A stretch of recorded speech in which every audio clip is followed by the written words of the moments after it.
The changing room reeked of sweat and concrete, thick with the particular arrogance that comes from men who've never truly faced death. Master Chief Elena Cross stood motionless as Major Vincent Caldwell's hands wrapped around her throat. His grip was textbook perfect, thumbs pressing against her windpipe, fingers locating the carotid arteries with the practiced precision of someone who'd done this before. Approximately 40 pounds of pressure, maybe 45, enough to cut off air, enough to make his point crystal clear. Elena's pulse didn't waver. 62 beats per minute, the same steady rhythm it had held through 21 years of combat missions, through gunfights in Fallujah and ambushes in the mountains of Afghanistan.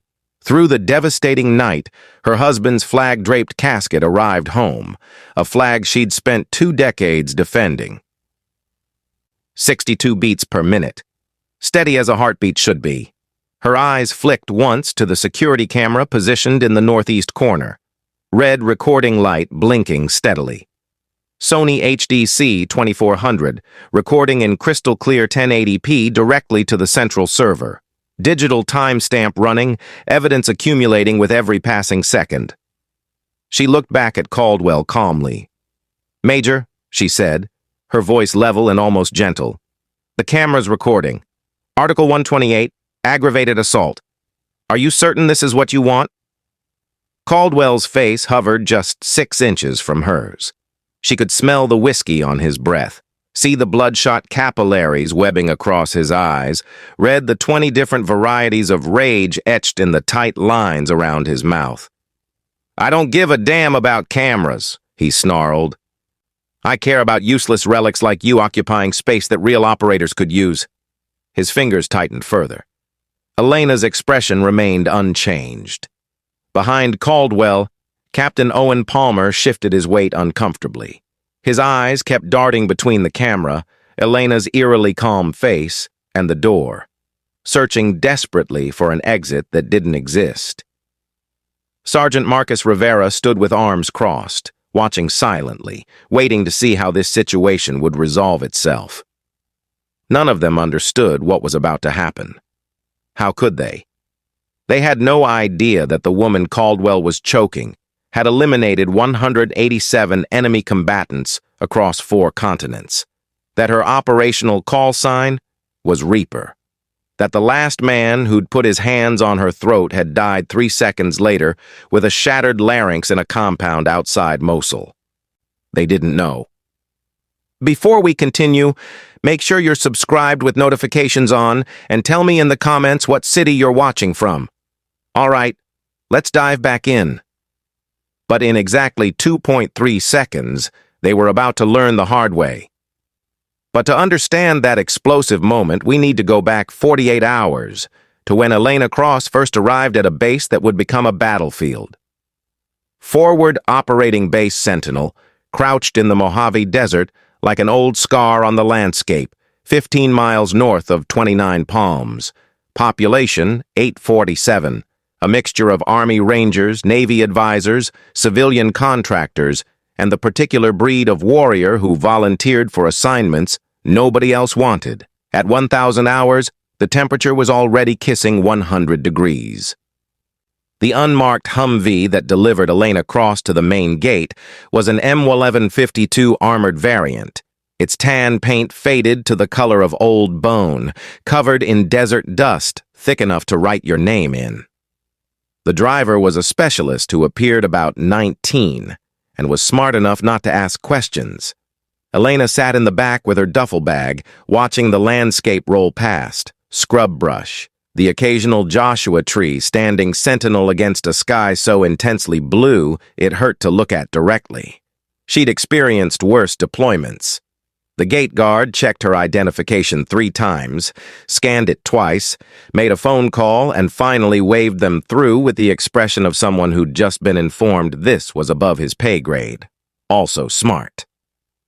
The Humvee deposited her at the administration building, a white concrete block with solar panels on the roof and an American flag hanging limp in the still morning air. "Master Chief," the driver was looking at her in the rearview mirror, "you need assistance with your gear?" I've got it, Specialist. Thank you. She stepped out into the oppressive heat, shouldered the duffel, and walked toward the building with the same economical stride she'd maintained for 23 years. Not fast, not slow, just efficient. The kind of movement that covered ground without wasting energy, a lesson learned from carrying 100-pound rucks through mountains where every unnecessary step could be fatal. The duffel weighed exactly 42 pounds. She knew because she'd weighed it that morning. She weighed everything, measured everything, calculated everything. It was the only way to stay alive in a profession where carelessness was measured in body bags. What she didn't know was that inside this building, she was about to meet the man who would nearly destroy everything she'd built. Inside, the duty sergeant looked up from his computer, saw her rank, and stood so quickly his chair rolled backward. Master Chief, General Mitchell is expecting you. Second floor, last door on the right. Thank you, Sergeant. She took the stairs. Always take the stairs. Know your exits, know your escape routes. Never trap yourself in an elevator if you can help it. The second floor hallway was lined with photographs, combat deployments, unit ceremonies, faces young and old, staring out from behind glass, some dead now, some retired, some still out there fighting and bleeding for a country that barely remembered their names. Elena didn't look at the photos. She'd been in enough of them. General Robert Mitchell's office sat at the end of the hall, door open, the man himself sitting behind a desk buried in reports, maps, and the accumulated debris of command. He looked up when she knocked. Master Chief Cross, come in. Close the door. She did, then stood at attention. Mitchell was 58, a Gulf War veteran, the kind of officer who'd earned his stars the hard way, leading from the front when that could get you killed. He had a face like weathered leather and eyes that had witnessed too much. Those eyes studied her now with intensity. At ease, Master Chief. Take a seat. She sat, spine straight, hands folded in her lap, the picture of military bearing. Mitchell leaned back in his chair. It creaked under his weight. Your file, he said slowly, is the thinnest piece of garbage I've encountered in 37 years of service. Elena said nothing. Technical advisor. Communications systems integration. He read with obvious skepticism, then snorted. That's the cover story they gave you. That's my assignment, sir. Horse shit. I recognize DevGru when I see it, Master Chief. Hell, I worked with your people in 91 during Desert Storm. Best damn operators I ever saw. A pause. The air conditioning hummed. Outside, someone was shouting cadence, the rhythmic sound of soldiers running. What's the real mission? Mitchell asked directly. Elena met his eyes and made a decision. This man had earned the truth. Penetration testing, sir. Base security. I locate the vulnerabilities and report them. 18 months, then I'm finished for good this time. Mitchell nodded slowly. Your choice to come back? No, sir. Title 10 Special Directive. JSOC requested. I accepted. Why? You'd earned your retirement. Clean separation. Why come back? Elena's jaw tightened almost imperceptibly, but Mitchell caught it. What she was about to reveal would explain everything, and change how Mitchell saw this mission forever. My daughter, sir, Sarah. She's at West Point, plebe year. I took this assignment because it's stateside. No deployments, no combat zones. I can be a phone call away if she needs me. She paused. 18 months, then I'm out. I'm going to teach civilians how to scuba dive somewhere quiet and never wear a uniform again. Mitchell's expression softened fractionally. Your husband, Nathan Cross. I read about that. Helmand Province 2020. I'm sorry. Thank you, sir. He was a good officer. He was the best man I ever knew. The silence that followed carried weight, the kind that comes from shared understanding, from mutual loss, from knowing some conversations don't require more words. Finally, Mitchell pulled out a folder and slid it across the desk. Your quarters, your credentials. Your cover stays intact. As far as anyone here knows, you're exactly what your file states, A Master Chief doing technical work. Nobody needs to know differently. Understood, sir. One more thing, Cross. Sir?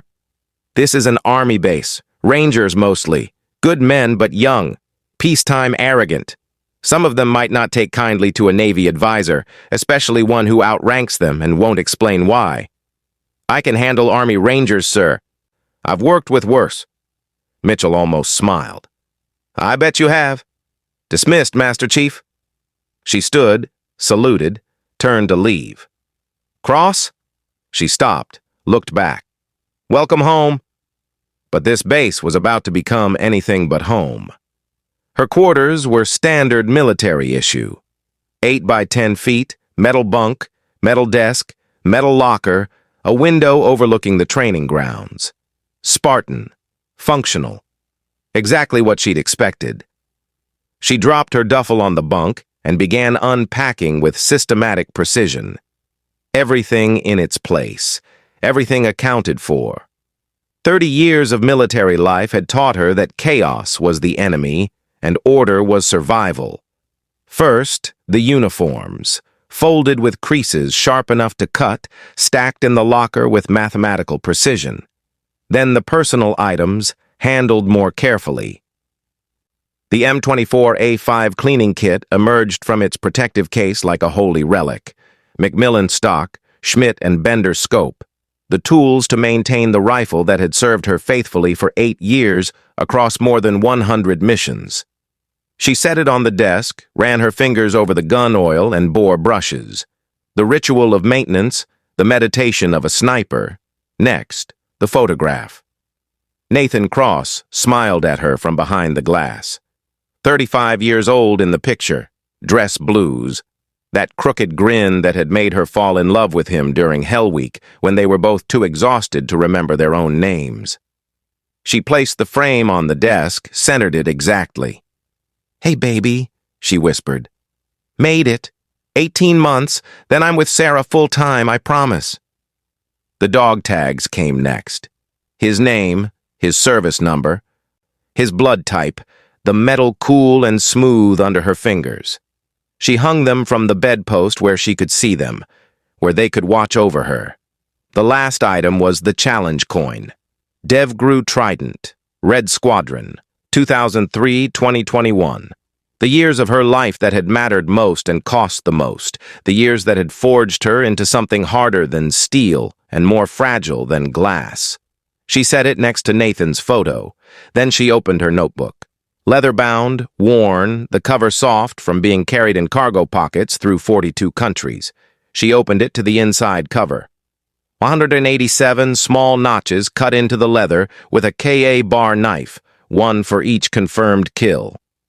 187 human beings who'd woken up on their last morning not knowing that today was the day Elena Cross would put a bullet through their center mass from 800 meters away. She didn't feel guilt about the notches. She felt responsibility. Each one had been necessary. Each one had saved American lives.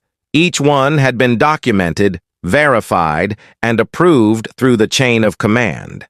But she remembered them, every single one. What Elena didn't know was that one of those 187 missions would come back to haunt her in the most devastating way possible. The memory arrived without warning.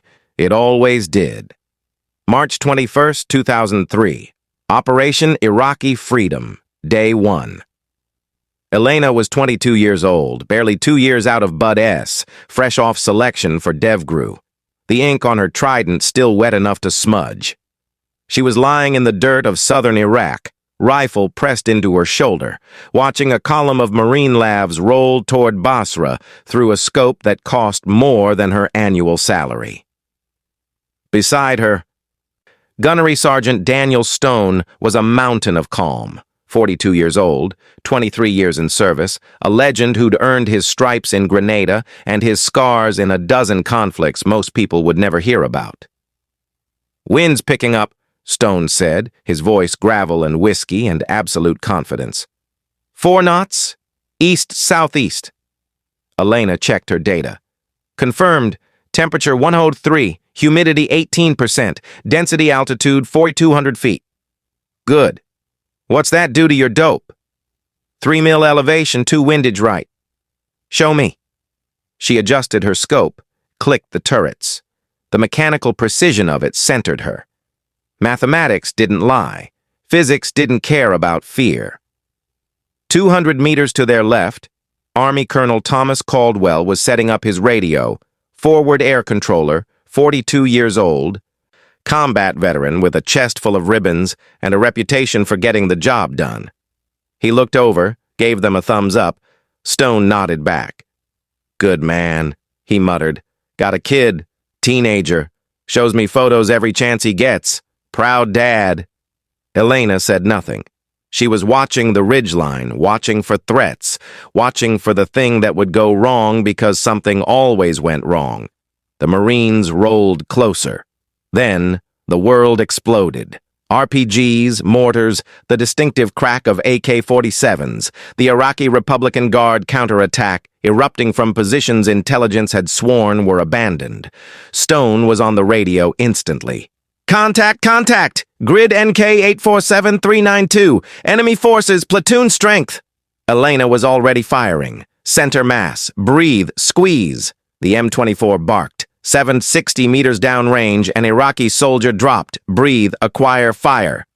The first of 187 kills would start here. But first, there would be a devastating loss that would echo through 20 years. The mortar round landed 15 feet from Colonel Caldwell. The concussion wave was visible, a ripple in the air, then dust and smoke and the high-pitched ringing that meant someone's world had just ended catastrophically. Caldwell's down! Stone was moving, rifle slung, running toward the blast crater. Elena was right behind him, combat autopilot. Don't think, react. The colonel was on his back, eyes wide, mouth open, right leg twisted at an angle that meant the femur was shattered. Blood pulsing, arterial, bad, very bad. Elena dropped to her knees, yanked out her tourniquet kit. Sir, stay with me. His eyes found hers, focused. He was still present, still here. Going to die, aren't I? His voice was surprisingly calm. Not if I have anything to say about it, sir. She was wrapping the tourniquet, pulling it tight, tighter. The blood flow slowed but didn't stop. Stone was on the radio. Cassavac! Cassavac! Grid NK-847392! Cat Alpha! I repeat, Cat Alpha! Listen. Caldwell grabbed Elena's hand. His grip was weak, getting weaker. My son, Vincent! He's 17. You tell him his old man died doing his job. You tell him I was proud of him. You're going to tell him yourself, sir. No. He smiled. Actually smiled. No, I'm not. But you are. You're going to live through this. I can see it. You've got that look. The survivor's look. What Colonel Caldwell said next would haunt Elena for 20 years and connect her to a man she hadn't even met yet. The medevac bird was coming. Black Hawk rotors beating the air. Dust everywhere. Help me move him. Stone grabbed Caldwell's shoulders. Elena took his legs. They ran in a crouch toward the landing zone. 200 meters. Enemy fire snapping overhead. Stone firing his M4 one-handed while dragging a dying man. Elena trying not to think about the blood soaking through her gloves. They made it. Loaded him aboard.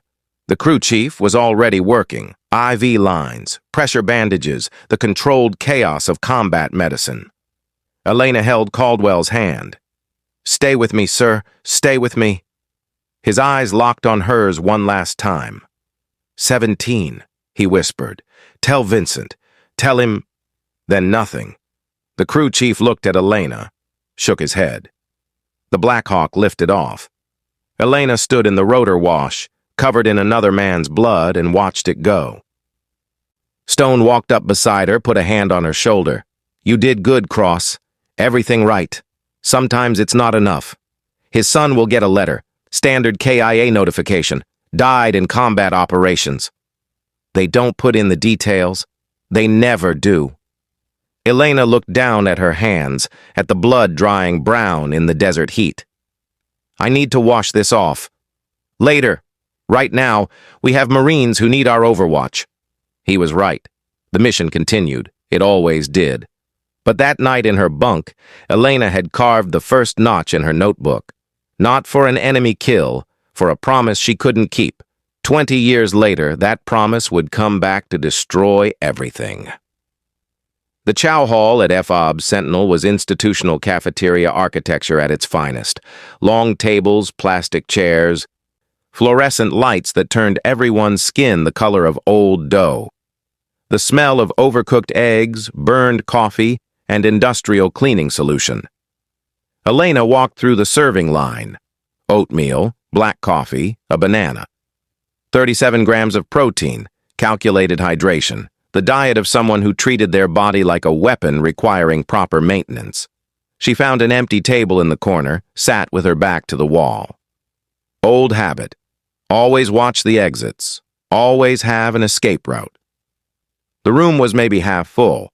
Early morning shift. Soldiers who had actual jobs to do instead of sleeping until formation.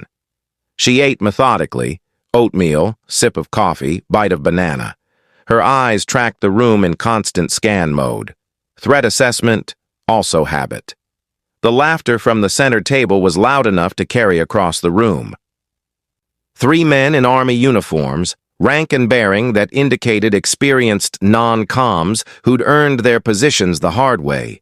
The one in the middle was talking, gesturing with his hands, the body language of a natural leader, someone who commanded respect without demanding it.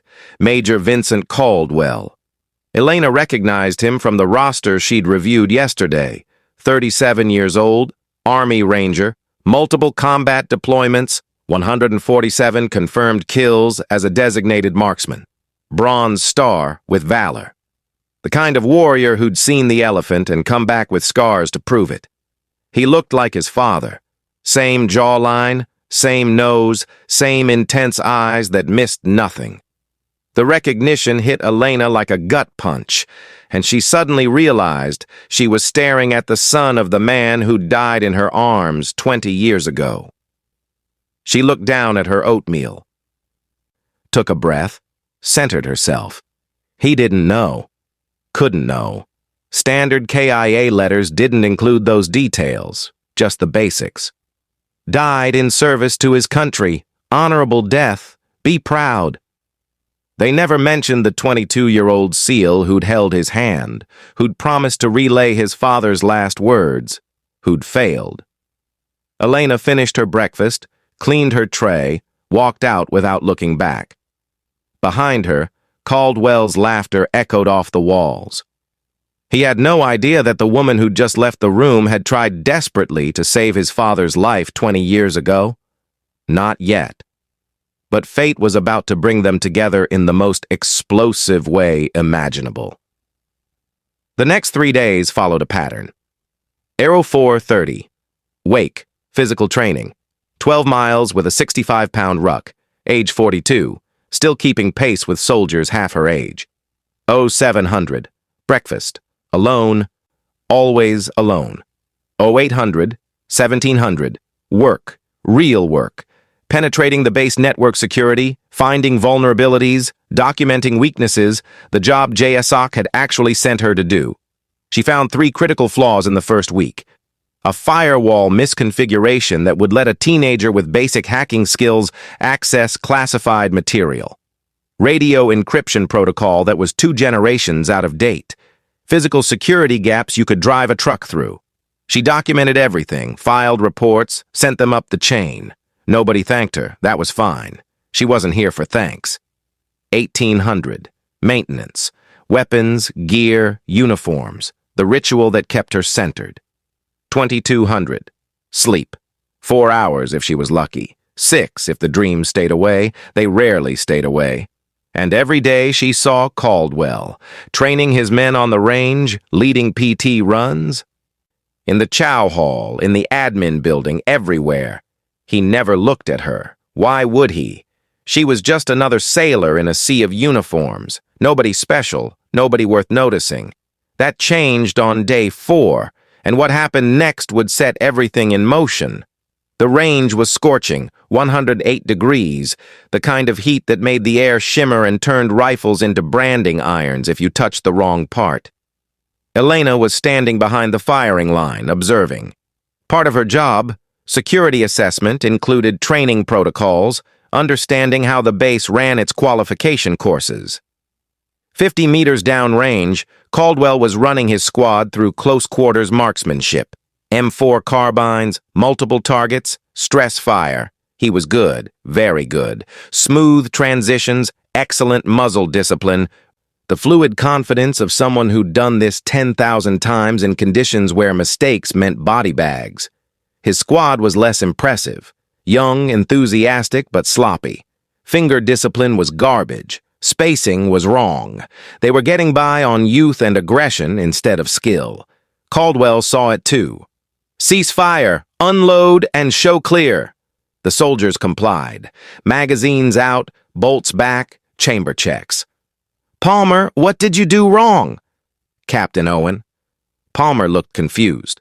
Sir, I got all my targets. You crossed Patterson's line of fire twice. Do that in Fallujah and someone's going home in a box. Rivera. Yes, sir. Your magazine changes took 4 seconds. Should take 2. Practice until it's muscle memory. Yes, sir. Caldwell spotted Elena. His eyes narrowed. He walked over. Stopped 3 feet away, close enough to be aggressive without being overtly hostile. Help you with something, Master Chief? Elena met his gaze, level and professional. Just observing, sir. Part of my duties. Your duties. He looked her up and down, taking measure, making judgments. You shoot? When required. That's not an answer.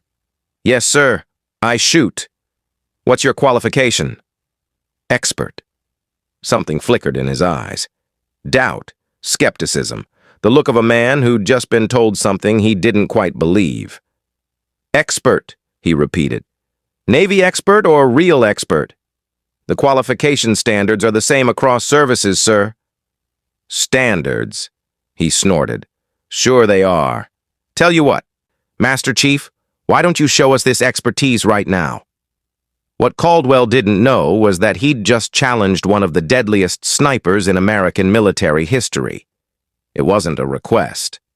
Elena considered. She could refuse, walk away, keep her head down, do her job, stay invisible. But something in Caldwell's tone made her pause. That condescension. That certainty that she was less than, that she didn't belong. She'd heard that tone before. In Bud S., in Selection, in 100 different situations where men had looked at her and seen weakness instead of strength. She'd proven them wrong every single time. Yes, sir, she said. I'd be happy to demonstrate. Caldwell smiled. It wasn't a nice smile. Outstanding. Palmer, give the Master Chief your weapon. Palmer handed over his M4. Elena checked it with unconscious efficiency, someone who'd handled rifles since before most of these soldiers were born. Magazine, chamber, safety, sights. Good enough. What's the evolution, sir? 50-meter line, 5 targets, Mozambique drill, 10 seconds. Think you can handle that? Mozambique drill. 2 shots center mass, 1 shot head. 5 targets meant 15 rounds total in 10 seconds. Yes, sir. She stepped to the line. Magazine seated. Chamber around. Safety off. Caldwell stood behind her. On my mark. 3, 2, 1, go. Elena moved. Target 1. 2 center mass. 1 head. Smooth transition. Target 2. 2 center mass. 1 head. Breath control. Trigger discipline. Target 3, 4, 5. The rhythm of it. The mechanical precision. The thing she'd done so many times it wasn't even conscious thought anymore. The rifle went empty. Elena dropped the magazine, reached for the spare on Palmer's kit. Tactical reload, smooth, fast. Seated the magazine, racked the bolt. Ready. Total time, 8.3 seconds. She safed the weapon, turned to Caldwell, handed the rifle back to Palmer. Satisfied, sir? Caldwell was staring downrange. Every target had 2 holes in the chest, 1 in the head. Perfect groupings. No misses. "Lucky," he said finally. "Yes, sir. Very lucky." She walked away. Behind her, Palmer was whispering to Rivera. "Did you see that? 8 seconds? I've never seen anyone that fast." Tank said it was luck. "That wasn't luck, man. That was something else entirely." Elena didn't hear the rest. She was already gone, back to her work, back to being invisible. But the seed had been planted. Caldwell had seen her now. And what he was about to do would change everything. Day 7 was February 26th, the anniversary. 20 years since Operation Iraqi Freedom. 20 years since Colonel Thomas Caldwell had died in Elena's arms. 20 years since she'd made a promise to a dying man. She marked the day in her quarters, alone with Nathan's photo and her notebook and the weight of memory that never got lighter. "I tried," she whispered to the ghosts. "I did everything right. It wasn't enough." The ghosts didn't answer. They never did. But that afternoon, someone decided to send Elena a message, and it would be the first shot in an undeclared war. That afternoon, someone destroyed her laptop. Elena had been at her workstation in the Technical Services Building. 3 days of security reports, vulnerability assessments, detailed recommendations for improving base defense protocols. All of it on that laptop. She'd gone to the restroom. 2 minutes, maybe 3. When she came back, the keyboard was dripping brown liquid, pooling on the desk, the screen flickering, dying. Shit. She grabbed paper towels, tried to soak up the damage, but it was too late. The laptop was dead. The specialist at the next desk looked over. "Oh man, that sucks. What happened?" "Someone knocked over a coffee." "You see who?" "No. That's really bad timing." Elena looked at him, read the expression, the careful neutrality, the decision not to get involved. He knew something, but he wasn't going to say. "Yeah," Elena said. "Bad timing." She spent that night rewriting 3 days of reports from memory. Every detail, every finding, every recommendation. At 0300 hours, she was still typing. There was a knock. Elena opened the door. Command Sergeant Major Daniel Stone stood in the hallway, 62 years old, a prosthetic left leg hidden under his BDUs. "Gunny?" Elena said, surprised. "It's 0300. Saw your light on. Figured you were pulling an all-nighter." He held up 2 cups of coffee. "Brought reinforcements." She let him in. They sat at her desk, drank in companionable silence. Finally, Stone spoke. "Someone's giving you grief." "It's nothing I can't handle." "Elena, I trained you 22 years ago. I know when you're handling something and when something's handling you. Which is it?" She sipped her coffee, considered how much to say. "Laptop got destroyed today. 3 days of work. I'm rebuilding it." "Accident?" "No." "You know who?" "Suspicions. No proof." Stone nodded slowly. "The Ranger Major." "Caldwell." "How'd you—" "Because I've been watching. He's got it in for you. Don't know why, but I know the type. Needs someone to blame, someone to punch down on. Makes him feel bigger." "I can handle it, Gunny." "I know you can. You're the finest warrior I ever trained. But you don't have to handle it alone. That's what old guys like me are for." Elena looked at him. This man who'd taught her how to swim with 80 pounds of gear, how to shoot in winds that would make a normal person miss by feet, how to survive when surviving seemed impossible. "Thank you, Gunny. Don't thank me. Just don't let these kids break you. You've earned better than that." After he left, Elena went back to her reports, but his words stayed with her. You've earned better than that. Had she? Or was this just what the end looked like for warriors who stayed too long, outlived their usefulness, became relics that younger men needed to tear down to prove their own worth? She didn't know. She just kept typing. And then came the moment that would explode into violence. the changing room incident that would bring everything to a head. The changing room at FOB Sentinel wasn't much to look at. 20 feet by 15, concrete block walls painted institutional green, 4 shower stalls, a row of lockers, 1 security camera mounted in the northeast corner, red light blinking, recording, always recording. Elena checked her watch. 16:45 hours, late afternoon. Most people were at evening chow. The changing room should be empty. She needed to clean up after a 12-mile ruck, change from PT gear to duty uniform, get back to work. Simple routine. Nothing special. She opened her locker, started the ritual. Boots off, socks, PT shirt. Each item folded with mechanical precision.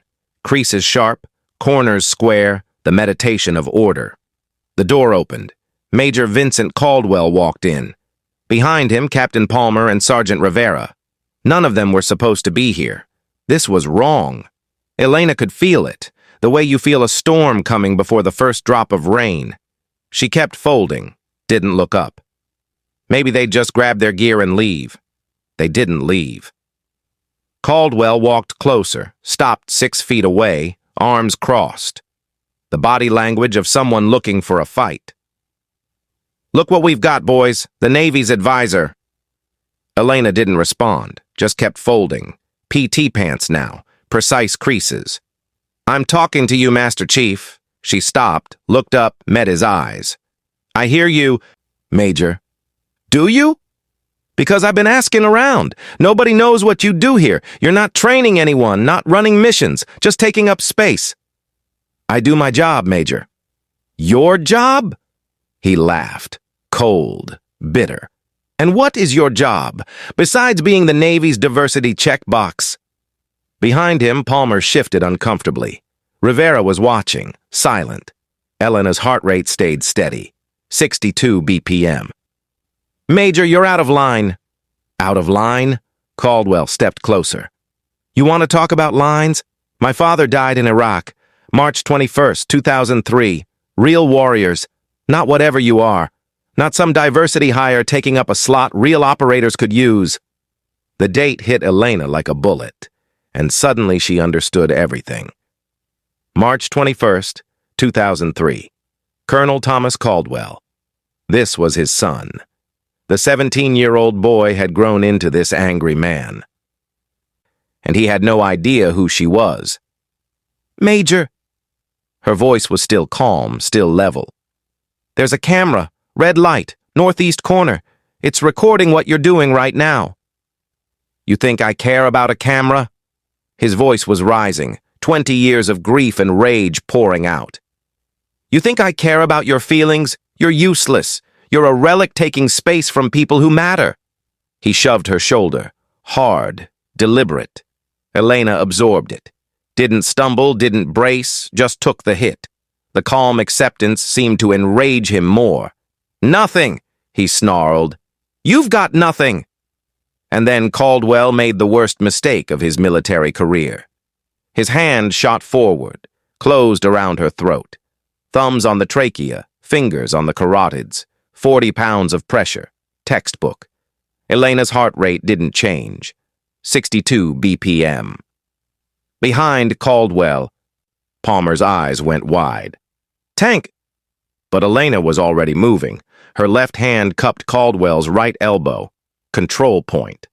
Her right hand found the pressure point on his left wrist. Radial nerve. Exquisite pain if you knew where to press. She pressed. Her hips pivoted 17 degrees. Just enough.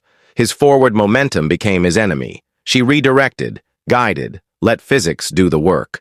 Caldwell stumbled. His grip loosened. His own body betrayed him. He hit locker number 7 with a metallic clang that echoed off concrete walls. Total time, 2.3 seconds. Elena adjusted her collar, picked up her duffel bag, walked to the door. She didn't say a word, not one. The door hissed shut behind her. In the changing room, 3 men stood in stunned silence and slowly began to realize they'd just made a catastrophic mistake. Caldwell on his knees, gasping, confusion and rage warring with the first cold finger of fear touching the base of his spine. Palmer staring at Elena's retreating form with something like horror in his eyes. Rivera frozen, processing what he'd just witnessed. Finally, Caldwell spoke, his voice raw. "What the fuck was that?" Palmer swallowed hard. "Tank, that wasn't normal. That was... She attacked me." Caldwell stood unsteady. "You both saw it. She attacked me. We're filing a report right now." Rivera found his voice. "What about the camera?" "I don't care about the camera. It's 3 of us against 1. They'll believe us." But Palmer was still staring at the door, because he'd seen Elena's eyes during those 2.3 seconds. No fear, no anger, no emotion at all. Just cold, professional, practiced. The eyes of someone who'd done that exact move 1,000 times before in places where mistakes meant death. "Yeah," Palmer said quietly. "Sure, Tank. They'll believe us." But he didn't sound convinced. Not even a little bit. By sunrise, the lie would be spreading across the entire base, but the truth was recorded on camera, waiting to detonate. The rumor started before breakfast. By 0600 hours, half the base knew that something had happened in changing room B7. The details were vague, contradictory. The fog of war applied to gossip just as much as combat, but the general shape of the story was clear. Master Chief Cross had snapped. Lost it. Attacked Major Caldwell without provocation. Unstable woman. Menopausal rage. The diversity hire finally showing her true colors. Elena heard the whispers in the chow hall.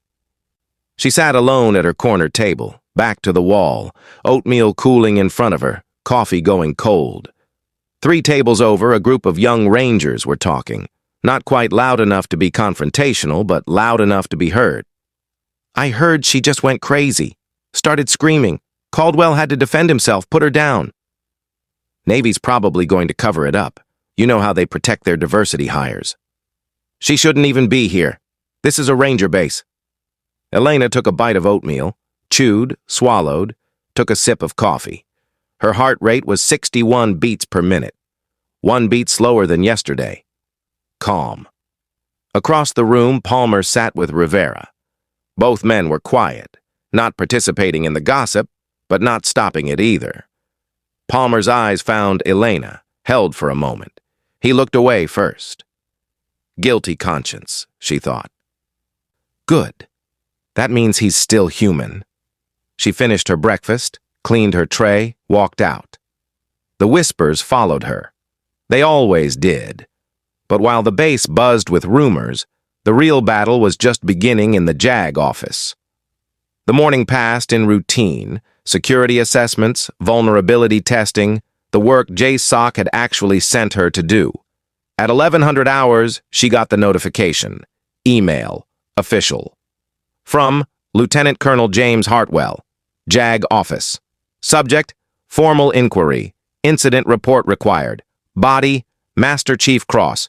You are hereby notified that a formal complaint has been filed against you, alleging assault and conduct unbecoming.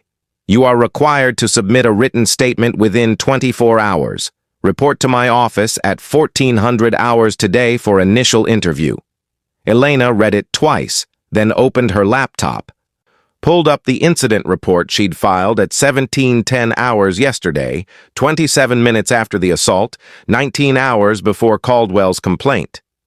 The timeline told its own story. She forwarded her report to Hartwell, added a single line. My statement was filed at 1710 Zulu, 26th of February. All relevant facts are contained therein. I have nothing further to add. Then she went back to work. But at 1330 hours, someone unexpected arrived, and what he had to say would change everything. At 1330 hours, her door opened without knocking. Command Sergeant Major Daniel Stone stood in the doorway, his face carved from granite, his eyes cold fire. Elena, we need to talk. She saved her work, closed the laptop. Come in, Gunny. He closed the door, sat down across from her. For a long moment, he just looked at her. reading her the way only someone who'd known you for 22 years could. You okay? I'm fine. That's not what I asked. I asked if you're okay. Elena considered the question. Really considered it. I've been worse, Gunny. I heard the story Caldwell's telling. It's bullshit. Yes. You filed a report? 1710 hours yesterday, before he even thought about making up his version. Stone nodded slowly. Smart. You mentioned the camera? I mentioned everything, facts only. No emotion, no accusations. Just what happened. That's my girl. He leaned back. The chair creaked under his weight. But facts don't always matter, Elena. Not when it's 3 against 1. Not when the 3 are Rangers with combat records and the one is a Navy advisor nobody knows. Then the facts will have to speak louder. You got faith in the system? I have faith that Lieutenant Colonel Hartwell will do his job, review the evidence, make the right call. And if he doesn't? Elena met his eyes. Then I'll handle it another way. Stone studied her, seeing something that made him uncomfortable. Elena, don't do anything stupid. You're too close to being done. 18 months. Don't throw it away on these kids. I'm not throwing anything away, Gunny. I'm trusting the system to work. If it doesn't work, that's not on me. That's on the system.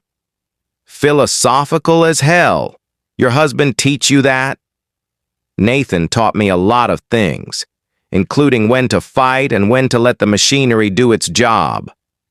Stone stood. Walked to the door, stopped, turned back. You know what I see when I look at you? What, Gunny? I see that 20-year-old kid who showed up to Bud S, scared out of her mind but too stubborn to quit. I see the operator who saved my ass in Kandahar when things went sideways. I see the woman who's lost more than most people will ever have and keeps getting up anyway. He paused. I see someone who's earned the right to peace. Don't let these punks take that from you. I won't. After he left, Elena sat in silence, thinking about peace. About what it meant, whether she'd ever find it. The answer wasn't clear. It never was. But in 2 hours, she would face the man who held her career in his hands and discover whether justice still existed. At 1400 hours, she reported to Hartwell's office.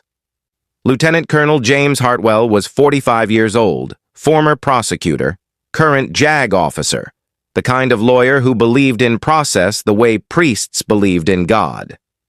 His office was exactly what you'd expect. Books on military law, diplomas on the wall, a photograph of him in dress blues receiving some award or another, and one photograph that didn't fit. A young woman in Army uniform, captain's bars, bright smile, Hartwell's eyes. His sister, Elena guessed. And something had happened to her. Something that still hurt. Master Chief Cross, sit. She sat. Hartwell had 3 screens in front of him. Documents, reports, the digital machinery of military justice grinding through its gears. I've read Major Caldwell's complaint. I've read your incident report. They tell very different stories. Yes, sir. His complaint was filed at 0820 hours this morning. Your report was filed at 1710 hours yesterday, 19 hours earlier. Yes, sir. Why? Because that's when the incident occurred, sir, and regulations require immediate reporting of any assault. You consider what happened an assault? Major Caldwell placed his hands around my throat with sufficient force to restrict breathing and blood flow. That meets the definition of aggravated assault under Article 128, UCMJ. Yes, sir, I consider it an assault. Hartwell's expression didn't change, but something shifted in his eyes. A lawyer recognizing precision when he heard it. Major Caldwell claims you attacked him first. That is incorrect, sir. Can you prove it? What Elena said next would either save or destroy her career. Yes, sir. Security camera B701, northeast corner of the changing room. Records continuously to server NKDVR07. Timestamp 1647 to 1651 Zulu. The footage will corroborate my account exactly. Hartwell typed something, made a note. You're very certain about these details. I'm trained to observe and document, sir. It's what I do for the Navy. Yes, as a technical advisor. Elena held his gaze, said nothing. Hartwell leaned back. Master Chief, I'm going to be frank with you. Your service record is the most redacted document I've seen in 15 years as a JAG officer. Whatever you really do for the Navy, it's not technical advisory work. My orders say otherwise, sir. Your orders are a cover story, we both know it. But that's not my concern right now. My concern is determining what happened in that changing room and whether charges should be filed. He leaned forward. I'm going to request that security footage. I'm going to review it. And then I'm going to make a decision based on evidence. Not on rank, not on service branch, not on gender. Evidence. Are we clear? Crystal clear, sir. Dismissed, Master Chief. Elena stood, saluted, turned to go. Cross. She stopped. What Hartwell revealed next would explain everything about why this case mattered so much to him. That photograph, my sister, Captain Kelly Hartwell. She was assaulted by her commanding officer in 2015. She filed a report. It got buried. She got pushed out, medically retired with PTSD. His voice was quiet, controlled, but underneath was molten steel. I became a JAG officer because of what happened to her. Because I believe the system should work, should protect people, should deliver justice regardless of politics or rank or friendship. He looked up at her. I will review the evidence. I will make the right call. I promise you that. Elena nodded once. Thank you, sir. Outside his office, she allowed herself one long breath. The system was working. Maybe. But the next challenge would test Elena in ways she never expected and prove to everyone exactly who she really was. The base-wide announcement came at 1600 hours. Mandatory qualification. Advanced Combat Dive Course, 800 hours tomorrow, all personnel E7 and above, no exceptions. Report to deep dive facility with full kit. Elena read the notice on her phone. Dive qualification. She hadn't done one of those in 3 years, not since her last pre-deployment workup with Red Squadron. Her body remembered, though. Muscle memory didn't fade. It just waited. That evening, she pulled her dive gear from the bottom of her footlocker. Draeger LARV rebreather. The Cadillac of combat diving equipment. No bubbles, no noise. The tool of underwater infiltrators who needed to be invisible. She checked every seal, every valve, every connection.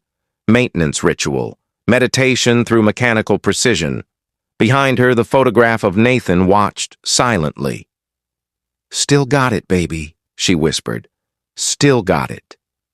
Tomorrow, she would show them all exactly what a DevGru operator could do, and shatter every assumption they'd made about her. The next morning came cold and clear. The deep dive facility was a testament to military excess and necessity in equal measure. Olympic-size pool, 25 meters deep, temperature controlled to 58 degrees Fahrenheit, cold enough to induce hypothermia, warm enough not to kill you immediately. The bottom half of the pool was a maze. Pipes, tunnels, obstacles, a simulated ship interior for practicing the kinds of infiltration most people didn't know SEALs did, because most people didn't need to know. Around the pool deck, 40 soldiers in dive gear waited their turn. At the control station, Command Sergeant Major Stone stood with a clipboard and a stopwatch and the expression of a man who'd seen 1,000 divers and wasn't impressed by any of them until they impressed him.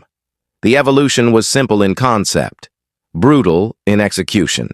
Navigate 200 meters of underwater maze in pitch darkness. Disarm a magnetic training mine. Retrieve a 40-pound weight from a flooded compartment. Do it all in under 20 minutes without panicking, dying, or quitting. Most people failed at least one of those requirements. Caldwell's team went first, and what happened would set the bar Elena would have to beat. Rivera entered the water with enthusiasm and poor technique. Too much splashing, too much wasted energy. Stone watched the monitor showing Rivera's helmet camera, shook his head. At the 15-meter mark, Rivera hit the tunnel section. Pitch black, tight, claustrophobic. His breathing rate spiked, visible on the vital signs monitor. Heart rate jumping from 90 beats per minute to 145. Panic breathing. At 11 minutes, he surfaced. Failure. Stone marked it down. Uncontrolled, next. Palmer went next. Better technique, controlled breathing. He made it through the tunnel, reached the mine. The mine was a complex mechanism. 12 steps to disarm. Do them wrong and it locks. Do them right and you got a green light. Palmer fumbled, his cold fingers refusing to cooperate. Visibility maybe 6 inches. He was working by feel, by memory, by hope. 5 minutes, 47 seconds later, green light. He retrieved the weight, surfaced. Total time, 18 minutes, 12 seconds. Stone nodded. Functional, barely. But then Caldwell dove and posted a time that seemed unbeatable. Caldwell was last of his team. He dove with confidence. Former Ranger, multiple deployments. This wasn't his first time underwater in full kit. He powered through the tunnel.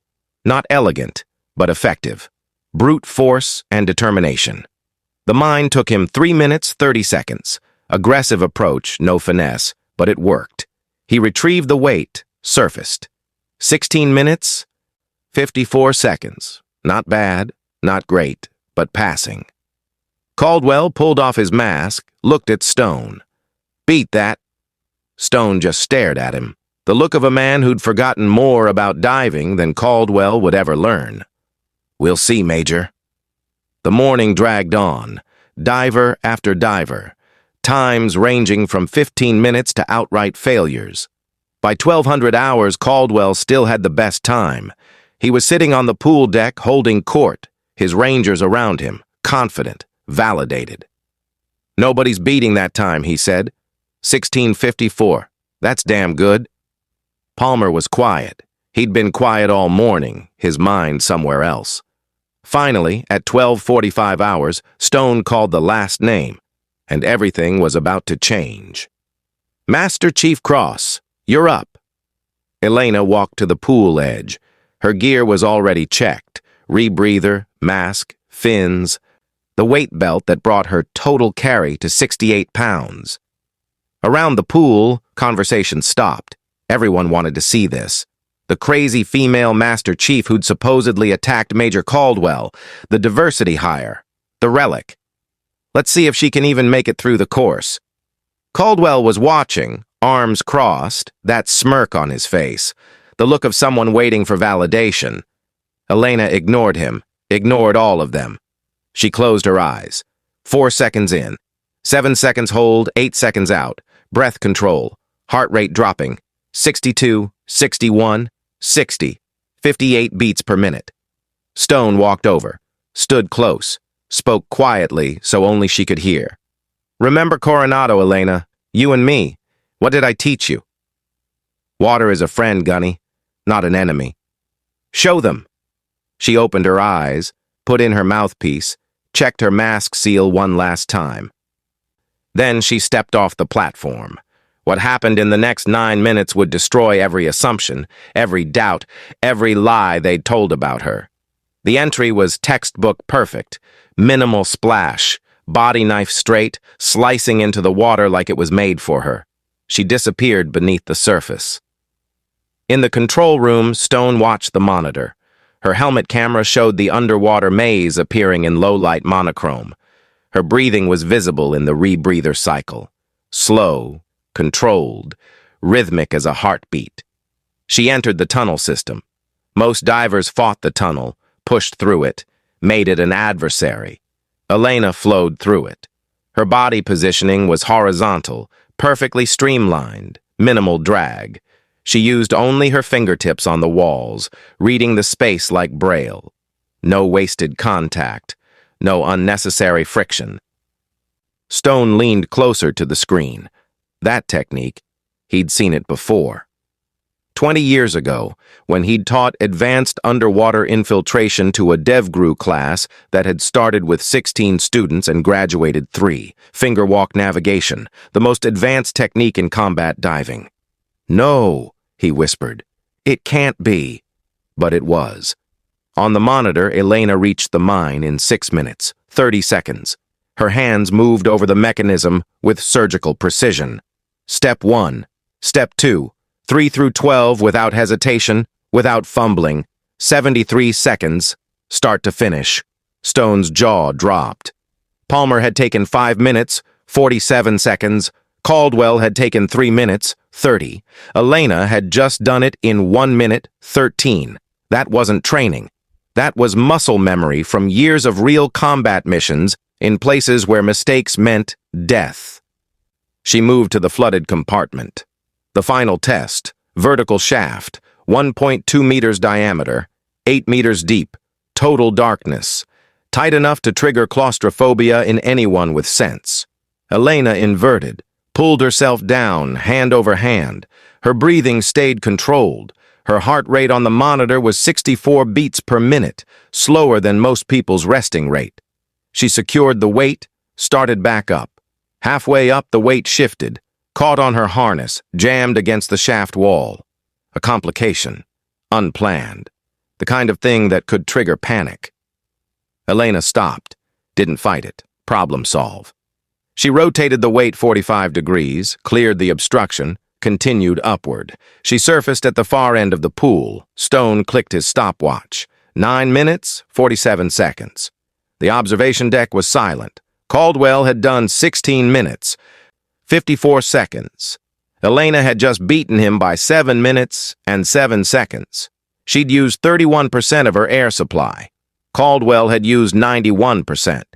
She climbed out of the pool, removed her gear with the same methodical precision she did everything. No celebration, no acknowledgement, just routine. Stone walked over, his face unreadable. 9:47, he said quietly. With a complication. Jesus Christ, Elena. It's just water, Gunny. No. His voice dropped to a whisper only she could hear. That was DevGru. That was Red Squadron. That was the real deal. Elena met his eyes, said nothing. Stone looked at the assembled soldiers, raised his voice. Master Chief Cross. Outstanding performance.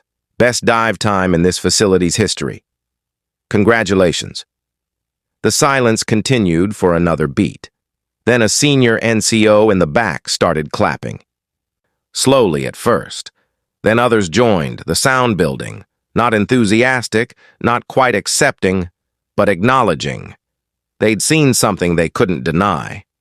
On the deck, Caldwell sat frozen, and slowly began to realize he'd made a terrible, terrible mistake. On the deck, Caldwell sat frozen, his face pale, that smirk gone. Palmer was staring at Elena with something like horror in his eyes, because he understood now. What he'd seen in the changing room hadn't been luck. It had been professional. This woman wasn't some washed-up advisor. She was something else entirely. Something dangerous. Something they'd just made a terrible mistake antagonizing. Elena walked past them without a word. She had work to do. Stone watched her go, then pulled out his phone, dialed a number he'd memorized. Lieutenant Colonel Hartwell, it's CSM Stone. We need to talk about Master Chief Cross, about who she really is, and about what those Rangers just stepped in. And now the truth was about to come out. All of it. At 1600 hours, Hartwell sat alone in his office. On his screen, the security footage from Changing Room B7 played for the third time. Timestamp 1647.15 Zulu. Elena alone, folding her uniform. Timestamp 1647.42. Caldwell, Palmer, Rivera enter. Timestamp 1648.10. Verbal confrontation. Audio clear enough to make out words. Timestamp 1648.47. Elena's voice. Calm. Warning. Major, there's a camera. Timestamp 1649.03. Caldwell's hands around her throat. Timestamp 1649.05.3. Counter movement. Almost too fast to track. Caldwell redirected into the locker. Timestamp 1650.12. Elena exits. No words. Hartwell rewound. Watched again. Frame by frame this time. The assault was clear. unambiguous. Caldwell had committed aggravated assault on camera after being warned. The response was even more interesting. 2.3 seconds. No panic, no excess force, just mechanical precision. The movements of someone who'd done that exact technique 1,000 times in combat where mistakes meant death. Hartwell made notes, then pulled up the conflicting reports. Caldwell's complaint, filed 0820 hours, claimed Elena attacked first, claimed self-defense, claimed 3 witnesses. Elena's report, filed 1710 hours previous day, 19 hours earlier. Clinical language, no emotion, just facts. The timeline told the story. Elena had documented the assault immediately, before Caldwell had even thought to lie about it. That meant she'd known, had anticipated the false complaint, had protected herself with procedure and evidence. That wasn't lucky. That was experience. And what Hartwell was about to discover would explain everything. Hartwell picked up his desk phone, dialed General Mitchell's office. "Sir, it's Hartwell. I need authorization to unseal a classified personnel file. Master Chief Elena Cross, service number—" He paused. "Yes, sir. I'll hold." He waited. Outside his window, the sun was setting, painting the desert in shades of rust and gold. The authorization came through. Hartwell's computer pinged. New file downloading, 87 pages, 90% redacted. But what wasn't redacted told a story. Personnel file. Classified top secret. SCI name. Cross. Elena Marie. Rank, Master Chief Petty Officer. E9. Service, United States Navy Unit, Naval Special Warfare Development Group. The words jumped off the screen. Hartwell sat back, took a breath. DevGru. The Naval Special Warfare Development Group. SEAL Team 6 in popular culture. The unit that didn't officially exist. The operators who did the missions nobody talked about. He kept reading.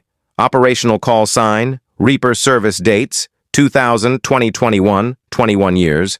Qualifications, Bud S Class 234, graduated 2001, first female graduate. DevGru selection 2003, youngest female operator, age 22, advanced sniper course, graduated number 1 combat dive supervisor, high altitude low opening certified language qualified, redacted operational deployments, Afghanistan, 7 tours Iraq, 4 tours Somalia, 2 tours, redacted, 42 countries, total combat record, direct action missions, 200 plus confirmed kills, 187 Navy record for female operators. Hartwell stopped reading, reread that line. 187 confirmed kills. The woman Caldwell had choked had killed 187 enemy combatants. But what came next in the file would connect everything and reveal the devastating truth about Caldwell's father. Hartwell felt something cold settle in his stomach. He kept reading. Notable operations redacted, redacted, redacted. But one operation wasn't fully redacted. Operation Iraqi Freedom, March 21st, 2003. Fire Team Bravo 7. Team Lead, Gunnery Sergeant Daniel Stone. Sniper, Petty Officer Elena Cross, age 22. Attached, Army Colonel Thomas Caldwell, Forward Air Controller. Mission, Overwatch, Marine Convoy Protection, Southern Iraq near Basra. Outcome, objective achieved multiple enemy KIA, 1 U.S. KIA, Colonel Thomas Caldwell. After action notes, Colonel Caldwell suffered catastrophic injury from enemy indirect fire. Petty Officer Cross administered combat first aid and evacuated casualty 200 meters under enemy fire, while Gunnery Sergeant Stone provided covering fire. Colonel Caldwell expired in medevac helicopter due to blood loss. Petty Officer Cross performed all actions per protocol. No fault assigned. Recommended for Bronze Star. Downgraded to Navy Commendation due to age and rank. Addendum. Medevac crew recorded Colonel Caldwell's last words. "Tell my son Vincent I was proud. Tell him I died doing his job." Hartwell stopped breathing. Thomas Caldwell, Major Vincent Caldwell's father. Elena Cross had tried to save Vincent Caldwell's father 20 years ago when she was 22 years old, on her first combat mission. and Vincent had just assaulted the woman who'd carried his father's body through enemy fire. "My God," Hartwell whispered. He reached for his phone, started to dial Mitchell, then stopped. There was a knock on his door. "Come." What walked through that door would be the final piece, the confession that would bring everything crashing down. Captain Owen Palmer entered. He looked terrible. Circles under his eyes, jaw tight, the expression of a man at war with himself. "Sir, I need to amend my statement. I need to tell the truth." Hartwell gestured to the chair. "Sit down, Captain." Palmer sat, took a breath, let it out slow. "We lied, sir, all of us. Master Chief Cross didn't attack anyone. Major Caldwell choked her. We watched. Then we made up a story to cover it. Why come forward now? Because she saved my life today, sir." Palmer's voice cracked. "I was drowning. My rebreather failed at depth. I was going to die. She abandoned her course, swam to me, shared her air, calmed me down, got me to safety." He looked up. "After what we did to her, after we tried to destroy her career, she still saved me." "That took courage, Captain, coming forward." "No, sir. What took courage was what she did. I'm just trying to be half the man my father raised me to be." Hartwell nodded slowly, made notes. "Your amended statement is on record. You understand it will affect your career." "I know, sir. I'm prepared for that." "Dismissed, Captain." Palmer stood, saluted, started to leave. "Palmer." "Sir?" "For what it's worth, your father would be proud." After Palmer left, Hartwell sat in the gathering darkness. He had the evidence now, all of it. Security footage, dive performance, Stone's testimony, Palmer's confession, Elena's service record. The picture was complete. 3 soldiers had assaulted one of the most decorated special operators in JSOC history, then lied about it, then watched her save one of their lives anyway. Tomorrow there would be a reckoning, and it would change everything. Tomorrow would bring Judgment Day, and nothing would ever be the same. That night, Elena sat in her quarters. The maintenance ritual was complete. Gear cleaned, uniform pressed, rifle serviced. Now she sat with her notebook, the leather worn soft, the inside cover marked with 187 notches. She pulled out her pen, made one more mark. Number 188. Not for a kill, for a save. Palmer would live, would learn, would become better. That counted for something. She closed the notebook, looked at Nathan's photograph. Still getting them home, baby. One way or another. Outside her window, the desert night was cool and clear. Stars overhead, millions of them, indifferent to human drama, indifferent to justice or injustice, just burning, eternal. Somewhere on this base, Caldwell was lying awake, wondering, worrying, starting to understand that he'd made a mistake. Somewhere, Palmer was writing a letter to his father, explaining, apologizing, asking for guidance. Somewhere, Stone was looking at old photographs, remembering operators who'd worn the trident, who'd earned it the hard way, who'd become legends without needing to tell anyone. And in his office, Hartwell was preparing the case that would change everything.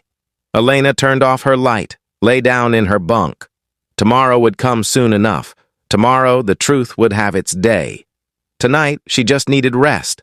The kind of rest that came from knowing you'd done your job, lived your values, kept your promises, even when nobody was watching. Even when it would have been easier to walk away. Her eyes closed. Heart rate dropping. 60 beats per minute. 58. 56. The rhythm of a warrior at peace. At least for tonight. But dawn would bring the judgment that would shatter Caldwell's world and reveal secrets that would destroy him. The command briefing room at 0800 hours was cold, not temperature. The air conditioning worked fine. This was a different kind of cold, the institutional chill of military justice preparing to pass judgment. The room was arranged in a U shape, formal, deliberate, every detail calibrated for maximum psychological impact. At the head of the table sat Brigadier General Robert Mitchell, 58 years old, Gulf War veteran, a man whose face had been weathered by 37 years of command decisions. Some right, some wrong, all his to carry. To his right, Lieutenant Colonel James Hartwell, JAG officer, prosecutor today, the man who believed in process the way some men believed in God. To his left, Command Sergeant Major Daniel Stone, witness, observer, the old warrior who'd seen enough in 42 years to know it when he smelled it. On one side of the U sat three men in Class A uniforms. Major Vincent Caldwell, 37 years old, Ranger. His jaw tight, eyes forward, the posture of a man preparing for combat. Captain Owen Palmer, 35, Bronze Star.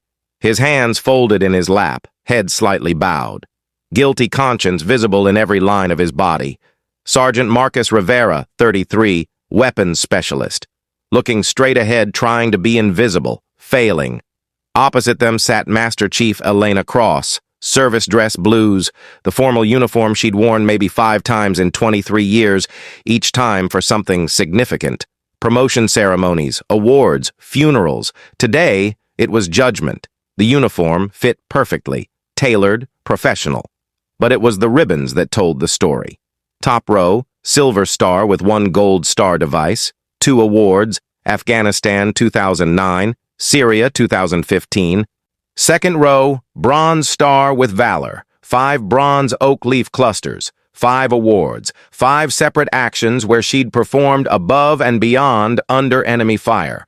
Third row, Purple Heart with 1 Bronze Oak Leaf Cluster, 2 awards, wounded twice, continued mission both times. The rows continued, campaign medals, service ribbons, unit citations. The accumulated weight of 21 years spent in places most Americans couldn't find on a map. 27 ribbons total. Caldwell had 11. The visual contrast was devastating, and what was about to unfold would be even more devastating. Mitchell let the silence build. Old commander's trick. Let the tension do the work. Let the participants understand the gravity of what was about to happen. Finally, he spoke. This is a captain's mast. Non-judicial hearing under Article 15, Uniform Code of Military Justice. The proceedings are formal. They are recorded. They will determine whether criminal charges are filed under the UCMJ. His eyes moved to Caldwell. Major Vincent Caldwell, you stand accused of assault under Article 128, false official statements under Article 107, conduct unbecoming an officer under Article 134. How do you plead? Caldwell stood, rigid. Not guilty, sir. I acted in self-defense against an unprovoked attack. Noted. Mitchell gestured. Sit. Lieutenant Colonel Hartwell, present your evidence. What Hartwell was about to show would destroy Caldwell's lies piece by piece. Hartwell stood, activated the large view screen on the wall. Sir, on 26th of February at 8:20 hours, my office received a formal complaint from Major Caldwell, corroborated by Captain Palmer and Sergeant Rivera. The complaint alleged that Master Chief Cross attacked Major Caldwell without provocation in changing room B7. The screen displayed the complaint. Official, detailed, 3 signatures. However, Hartwell's voice was clinical, precise. Master Chief Cross had already filed an incident report at 17:10 hours the previous day, 19 hours before Major Caldwell's complaint. The timeline appeared on screen, 2 files, timestamps clear and unambiguous. Caldwell's face tightened. Sir, one of these reports is provably false. The timeline makes that mathematically certain. Hartwell pulled up the next exhibit. I requested security footage from changing room B7. This footage is unedited, timestamp verified, retrieved directly from server NKDVR07. The lights dimmed.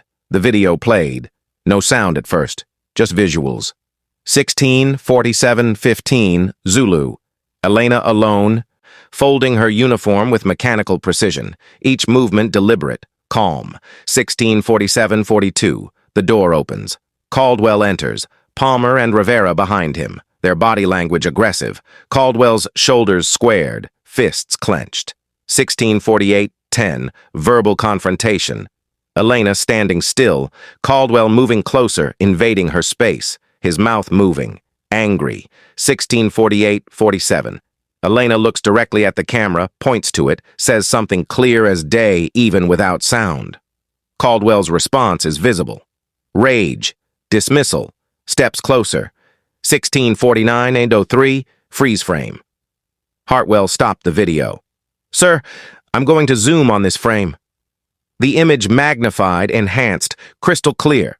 Caldwell's hands around Elena's throat, thumbs on the trachea, fingers on the carotids. Textbook choke position. Elena's face, calm, no fear, no anger, just observation. In the room, Palmer put his face in his hands. Rivera stared at the floor. Caldwell's jaw muscles worked, but he said nothing. But the audio would be the final nail in the coffin, and it was about to play. "Now with audio," Hartwell said. The video rewound, played again. This time the sound was devastating. Caldwell's voice, loud, aggressive. "Look what we've got, boys. The Navy's advisor." Silence from Elena, the sound of fabric folding. Caldwell. "I'm talking to you, Master Chief." Elena's voice, level, professional. "I hear you, Major." The escalation was clear. Caldwell's anger building, his words cutting. Caldwell. "Nobody knows what you do here. You're not training anyone, not running missions, just taking up space." Elena. "I do my job, Major." Caldwell. "Your job?" Bitter laugh. "And what is your job? Besides being the Navy's diversity checkbox?" Then the critical moment. Caldwell. "My father died in Iraq, March 21st, 2003. Real warriors. Not whatever you are. Not some diversity hire taking up a slot real operators could use." A pause. Then Elena's voice. Still calm. Still professional. Giving him a way out. Elena. "Major, there's a camera. Red light. Northeast corner. It's recording what you're doing right now." Caldwell. "You think I care about a camera?" Voice rising. "You're useless. You're a relic." The sound of the shove. Then the assault. Caldwell's breathing, harsh, angry, the grip tightening. 2.3 seconds of silence. Then the metallic clang of a body hitting a locker, gasping, confusion, shock. The video continued. Elena adjusting her collar, picking up her bag, walking out. Not one word. The screen went dark. The silence in the room was absolute. And now Mitchell was about to deliver the words that would end Caldwell's defense completely. Mitchell's face was carved from stone. "Major Caldwell, you told my JAG officer that Master Chief Cross attacked you without provocation. The evidence shows otherwise. Explain." Caldwell opened his mouth, closed it. The blood had drained from his face. "Sir, It was... What, Major?" "A misunderstanding. You misunderstood your hands around her throat. Sir, she provoked... She warned you." Mitchell's voice cut like a blade. "She told you about the camera, gave you a chance to walk away. You proceeded anyway. That's not provocation, Major, that's premeditation." But Hartwell wasn't finished. The dive performance data would prove exactly who Elena Cross really was. Hartwell pulled up the next exhibit. "Sir, yesterday all parties participated in the Advanced Combat Dive qualification. The performance data is relevant to character assessment." The screen showed a comparison chart. Diver performance. Rivera, 11 minutes, failed course. Heart rate, 145 BPM during panic. Palmer, 18 minutes, 12 seconds, passed. Air consumption, 82%. Heart rate, 118 BPM. Caldwell, 16 minutes, 54 seconds, passed. Air consumption, 91%. Heart rate, 101 BPM. Cross, 9 minutes, 47 seconds, exceptional. Air consumption, 31%. Heart rate, 64 BPM. The numbers spoke for themselves. Master Chief Cross's performance was 57% faster than the next best time. Hartwell continued. She used 68% less air than Major Caldwell, and she performed a mid-course rescue of Captain Palmer when his rebreather failed. Palmer stood without being asked. "Sir, permission to speak." Mitchell nodded. "Granted." "Sir, I was drowning. My rebreather malfunctioned at 18 meters. I had maybe 90 seconds before I blacked out." His voice was steady, but his eyes were wet. "Master Chief Cross saw it, abandoned her course, swam to me, shared her air, buddy breathed with me, calmed me down, got me to safety." He looked at Elena for the first time. "After what we did to her, after we tried to destroy her career, she still saved my life. That's not the action of someone unstable, sir. That's the action of a professional." "Sit down, Captain." Palmer sat. And now Stone would reveal the truth about Elena's training, the truth that would explain everything. Mitchell looked at Stone. "Gunny, you trained Master Chief Cross. What can you tell this board?" Stone stood at attention, every inch the Marine who'd earned his stripes in blood. "Sir, Elena Cross graduated Bud S. Class 234 in 2001. First female to complete the program. I was her primary instructor." His voice was gravel and certainty. "In 42 years of training special operators, I've seen 4 people dive like she did yesterday. All 4 were Dev Gru. All 4 were among the best warriors this nation has ever produced." He paused. "Let that sink in. The techniques she used in that pool, finger walk navigation, minimal contact propulsion, extended breath hold under stress. Those are taught at Advanced Underwater Sabotage School. The course I helped design in 1985. The course with a 92% attrition rate." His eyes found Caldwell. "Sir, that woman has forgotten more about combat operations than most people will ever learn. If she's accused of assault, someone made a catastrophic error in judgment. And it wasn't her." "Thank you, Gunny. Sit." But what Mitchell was about to reveal would be the most devastating truth of all, and it would destroy Caldwell completely. Mitchell picked up a folder, the classified one, the one that told the real story. "Major Caldwell, you called Master Chief Cross a relic, useless, a diversity hire taking up space real operators could use." He opened the folder, read slowly, each word a hammer blow. "Master Chief Elena Marie Cross, Naval Special Warfare Development Group, Dev Gru." Caldwell's eyes went wide. "Service dates, 2000-2021, 21 years active duty."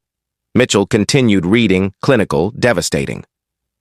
"Operational deployments, 11 combat tours, 42 countries, direct action missions, over 200. Confirmed combat record, 187 confirmed kills." The number hung in the air. More than everyone in this room combined. More than most infantry battalions.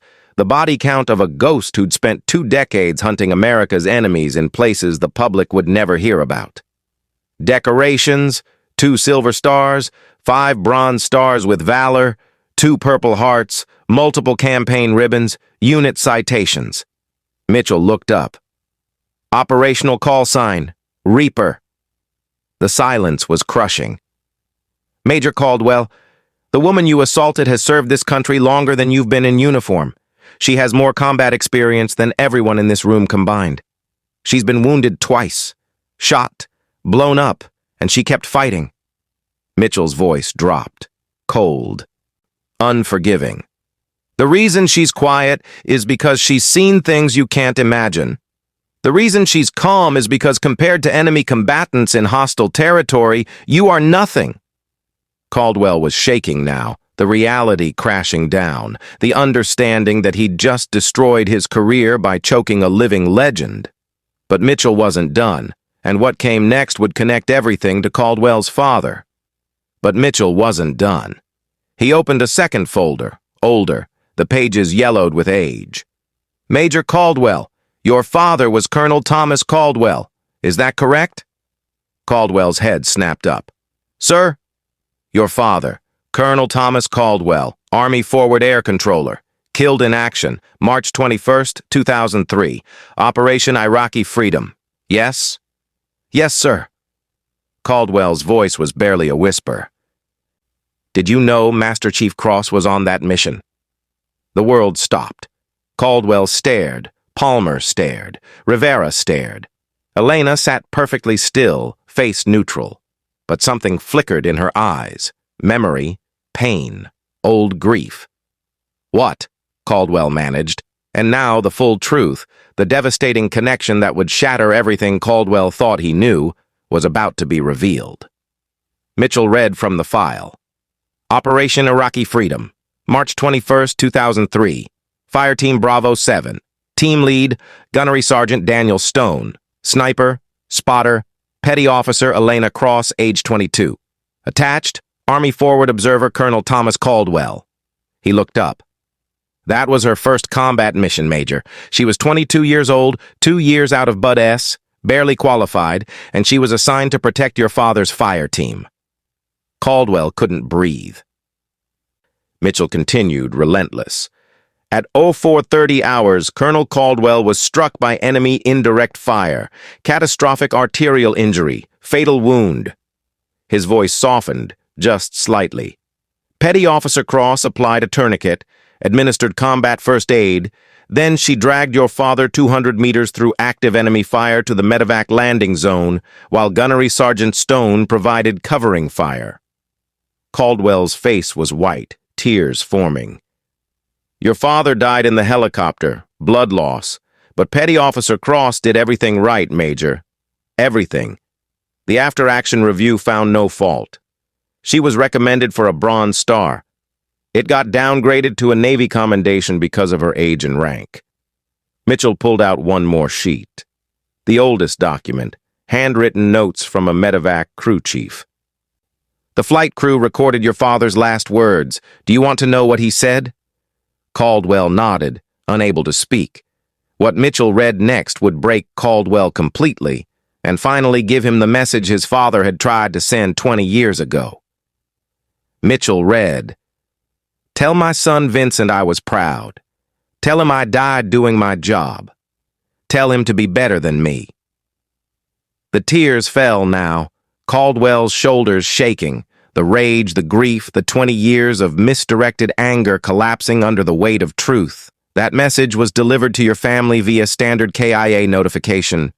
But the details, who tried to save him, how hard they fought, who held his hand as he died, those weren't included in the letter. Mitchell closed the folder. Major Caldwell, you just assaulted the woman who tried to save your father's life. Who carried his body through enemy fire.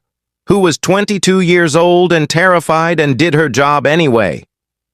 The silence was complete. And then Elena spoke. And what she said would finally give Caldwell the peace he'd been searching for 20 years. Then Elena spoke. For the first time since the mast began, she spoke. Her voice was quiet, controlled, but underneath was an ocean of emotion kept in check by pure discipline. Major Caldwell. He looked at her, eyes red, face destroyed. Your father was a good man, a professional, the kind of soldier who inspired confidence just by being present. She paused, choosing her words carefully. When the shrapnel hit him, he didn't scream. He didn't panic. He looked at me, a 22-year-old kid who'd never seen that much blood, and he said, Stay calm, do your job. Her hands were folded in her lap, perfectly still, but her knuckles were white. I put the tourniquet on.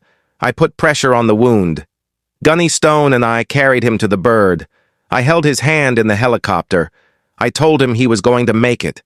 I believed it. A breath, slow, controlled. He squeezed my hand. He looked at me, and he said those words, about you, about being proud, about dying doing his job. Caldwell was sobbing openly now. I'm sorry I couldn't save him, Vincent. I tried. God knows I tried. I think about him every March 21st. I think about what I could have done differently, what I missed, where I failed. She leaned forward slightly. But your father didn't die because of incompetence. He died because war is ugly and random and cruel. He died protecting Marines. That's honorable. That's worthy. That's what he chose. Her voice hardened. Just a fraction. You want to honor him? Stop trying to be him. Be the man he wanted you to become. Be the officer who brings his soldiers home. All of them. Even the ones who don't look like you. Even the ones you don't understand. She sat back. That's what your father would have wanted. The room was silent, and now Mitchell would deliver the judgment that would determine Caldwell's fate. The room was silent. Mitchell let it sit. Let Caldwell process. Let the truth do its work. Finally, he spoke. Major Vincent Caldwell, you are found guilty of assault under Article 128, false official statement under Article 107, conduct unbecoming an officer under Article 134. Caldwell stood, swaying slightly.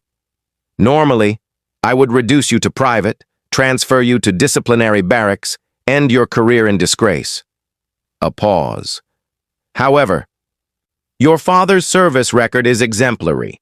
Your own combat record, while not approaching Master Chief Cross's, is solid, and she has asked for leniency. Caldwell looked at Elena, shocked, and now Mitchell would offer Caldwell a choice, a chance at redemption that would determine the rest of his life. Mitchell continued, I'm offering you a choice. Choice 1. Accept reduction in rank to captain, 60 days restriction, transfer to a staff position. Your career continues, but you will never command troops again. He let that sink in. Choice 2. Accept reduction to captain, request immediate transfer to a forward deployed combat unit. Afghanistan, Iraq, wherever we need experienced officers who understand what they did wrong and want to make it right. Mitchell's eyes bored into Caldwell. You deploy. You lead. You bring your people home. You prove that your father's sacrifice meant something, that his son learned what matters. Caldwell straightened, found his voice. Sir, I request combat deployment. I need to earn back my name. His name. Mitchell nodded. Granted, you deploy in 30 days. He paused. And Captain Caldwell, when you're out there, remember what your father taught you. Remember what Master Chief Cross just showed you. Bring your people home, all of them. Yes, sir. Captain Palmer, you are found guilty of false official statement under Article 107. However, you came forward voluntarily, amended your statement, took responsibility. That shows integrity. Palmer stood.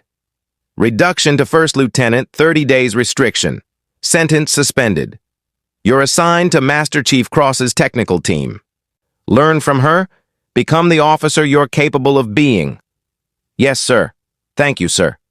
Sergeant Rivera, you are found guilty of false official statement. Reduction to Staff Sergeant, 60 days restriction. Dismissed. Mitchell looked at Elena. Master Chief Cross, you demonstrated exceptional professionalism under assault. Your conduct reflects great credit upon yourself and the Naval Service. This board finds no fault with your actions. You are commended. He paused. And on behalf of the United States military, I apologize that you were put in this position. You deserved better. Elena stood, saluted. Thank you, sir. Dismissed. All of you. But the real healing would begin in the hallway, where a son would finally receive his father's true message. The room emptied slowly. In the hallway outside, Caldwell stopped Elena. Chief, can I ask you something? She turned, waited. My father, in those last minutes, was he in pain? Elena considered the question, the truth, what would help versus what would hurt. The morphine helped, she said quietly. But yes, he was in pain. He bore it well, like a soldier, like a father who wanted his son to be proud of how he faced the end. Did he say anything else? Anything I should know? Another pause. Another decision. He talked about you the whole helicopter ride. Even when he was fading, he kept saying your name. Vincent, my boy, my Vincent. She met his eyes. He said you were 17, that you played baseball, that you wanted to follow him into the army. He said he hoped you'd choose a different path, something safer, but he knew you wouldn't. Because you were stubborn like him. Caldwell smiled through tears. I was 17. I did play baseball. I did join the army. He knew you would. He was proud anyway, scared, but proud. Thank you, Chief, for telling me, for trying to save him, for not hating me after what I did. Elena studied him, this broken man, this son trying to fill his father's boots. Captain Caldwell, your father died 20 years ago. You've been carrying his ghost ever since. It's time to let him rest. Honor him by living, not by trying to become him. I don't know how. You start by deploying, by leading, by bringing your team home alive. That's how. She walked away. Behind her, Caldwell stood alone in the hallway, crying, grieving, finally beginning to heal. That afternoon would bring the public acknowledgement and finally give Elena the recognition she'd never sought, but had always earned. That afternoon, the entire base assembled for formation. 800 soldiers on the parade ground, the sun beating down, temperature 106, standard for February in the Mojave. General Mitchell stood at the podium, Elena at attention behind him. Tradition, honored personnel on display. Mitchell didn't use notes. Yesterday, this command held a captain's mast. 3 soldiers were found guilty of assault and false statements against a senior NCO. His voice carried across the silent formation. I want to be crystal clear about something. This unit is a family, but families have standards, and our standard is excellence. He let that word hang. We do not prey on our own. We do not mistake quiet competence for weakness. We do not assume that because someone doesn't brag, they have nothing to be proud of. He gestured to Elena. Master Chief Elena Cross has served this nation for 21 years. She's deployed to more countries than most of you can name. She's seen combat you can't imagine. She saved lives you'll never hear about. The formation was motionless, listening. Yesterday, she saved one of her accusers from drowning. After what he'd done to her, that's not weakness, that's strength, that's leadership, that's what we aspire to. He paused, let it sink in. That is the standard. A senior NCO in the front rank began to clap. Slow, deliberate. Others joined. The sound building spreading through the formation like fire through dry grass. Not enthusiastic, not quite welcoming, but acknowledging. They'd seen the evidence. They knew the truth. Elena stood at attention, eyes forward, but they glistened in the harsh sunlight, and in the quiet moments after, an old warrior would return something precious that had been lost for 20 years. After the formation, she walked to the equipment building, alone, needing space. Stone found her there, sitting on a bench, staring at her hands. Elena, she looked up. Gunny. He sat beside her, said nothing for a long moment. Then he reached into his pocket, pulled out something wrapped in cloth. This is yours. Has been for 20 years. I just didn't know where you were to give it back. She unwrapped it. A unit patch. Black circle. Silver phoenix rising. Wings forming an antenna array. Latin inscription. Fidelis in silentio. Faithful in silence. Red Squadron. Devgru. The unit she'd bled for, killed for, lost Nathan for. Gunny, I can't. You can. You never stopped being one of us, Elena. You just went on a different mission for a while, raising Sarah, healing, finding yourself again. He stood, looked down at her. Your war isn't over. It's just changing. From bullets to teaching. From taking life to preserving it. That's evolution, not weakness. He saluted. Sharp, perfect. The respect of one warrior for another. She stood, returned it.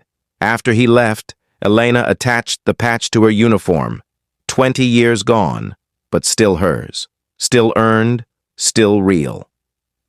3 weeks later, an unexpected visitor would arrive, and the healing would finally begin. 3 weeks later, there was a knock on her door at 1900 hours. Elena opened it. Standing there was a young woman in civilian clothes, 20 years old, lean, strong, with Elena's eyes and Nathan's smile. Sarah, her daughter, grinning. "Surprise, Mom! Holiday Liberty, I came to see you." Elena pulled her into a hug, held her, felt the tears come, didn't fight them. "Baby girl, you're supposed to be at West Point." "I am, Sarah grinned. "They gave us 72 hours. I took a bus. Here I am."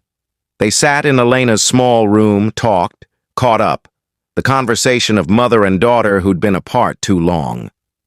Eventually, Sarah said, "So, Sergeant Major Stone called me, told me what happened, the assault, the trial, everything." Elena stiffened. "Gunny talks too much." "No, he talks exactly enough." Sarah's voice was firm.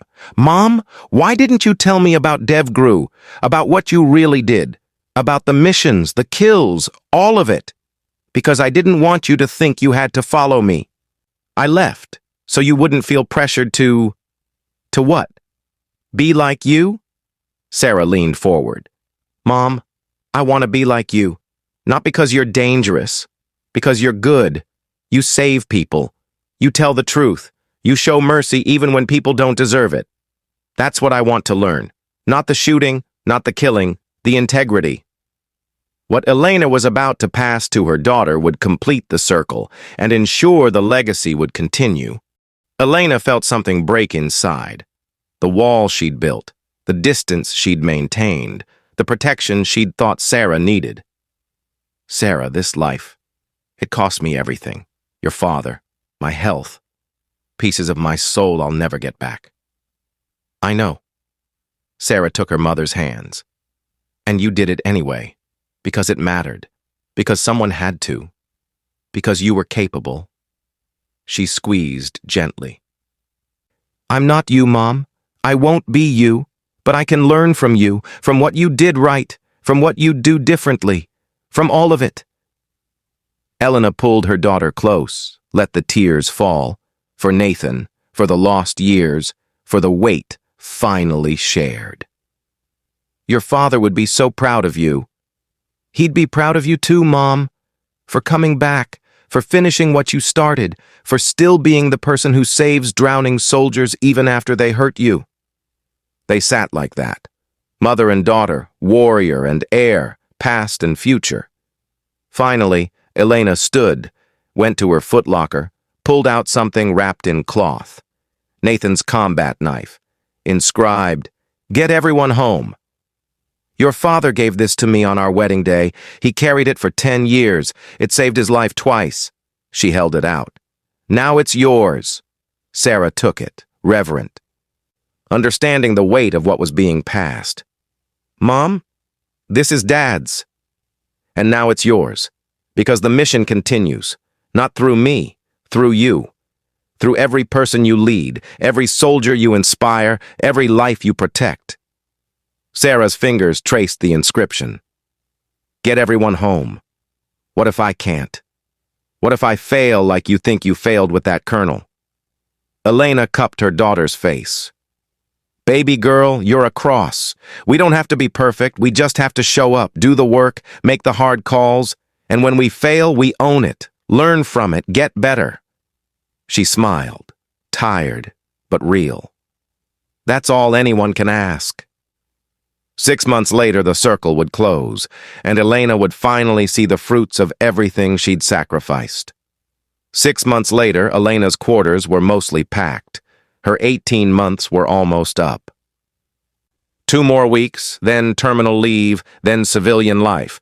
Teaching scuba diving in the Florida Keys. Sarah visiting on holidays, a small house near the water. Peace, if such a thing existed for people like her. She was folding uniforms when the email came.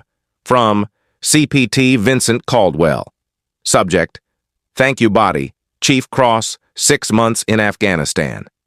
My team is intact, all present, all accounted for. We had contact last week, ambush, bad terrain. I remembered what you said, what my father would have wanted. I got my people out, everyone home. Thank you for showing me what that means. VC Elena read it twice, then saved it to a folder labeled Worth It. Another email, this one from Palmer. Chief, finished my rotation with your technical team. Learned more in 6 months than 4 years at West Point. Requesting assignment to Naval Special Warfare Liaison. Want to keep working with professionals? Thank you. Respectfully, 1LT Palmer. She smiled, replied, request approved. You'll do fine. The retirement ceremony would be small, but it would finally honor everything Elena had done in silence for 21 years. The retirement ceremony was small, just Stone, Mitchell, Hartwell, a few others who'd earned the right to be there. Mitchell pinned the Navy Cross on her chest, the one they'd recommended in 2015, the one that had taken 8 years to approve. Better late than never, he said. Yes, sir. Thank you, sir. Stone hugged her afterward, tight, the embrace of a father who'd watched his daughter grow into someone extraordinary. Proud of you, kid. Always have been. Couldn't have done it without you, Gunny. Bullshit. You did it all yourself. I just gave you the tools. That night, Elena would close one final chapter and write the words that would define her legacy. That night, in her quarters for the last time, Elena opened her notebook. The worn leather cover, the 188 notches inside. She added one more entry. Mission log, final entry. They called me useless, a relic, a diversity hire. They were wrong. I wasn't useless. I was waiting for the mission that mattered. Not the mission to kill, but the mission to teach, to show mercy, to prove that strength isn't about violence. It's about choosing not to use it. I came back to finish my time, to earn my pension, to be near Sarah. But I stayed for something else. To show one broken soldier that his father would be proud. To show one drowning man that enemies can become brothers. To show one young woman that she can be both strong and kind. 21 years ago, Gunny Stone told me, "Get everyone home." I thought he meant from combat. Now I know he meant from darkness. Captain Caldwell is home, finding his father's honor. Lieutenant Palmer is home, finding his courage. Sarah is home, finding her purpose. And me? I'm finally home too. Mission complete. Legacy secured. The Reaper can rest. Master Chief Elena Cross, USN. She closed the notebook, set it beside Nathan's photo, Sarah's graduation picture, the Phoenix patch. Outside, the desert night was cool and clear.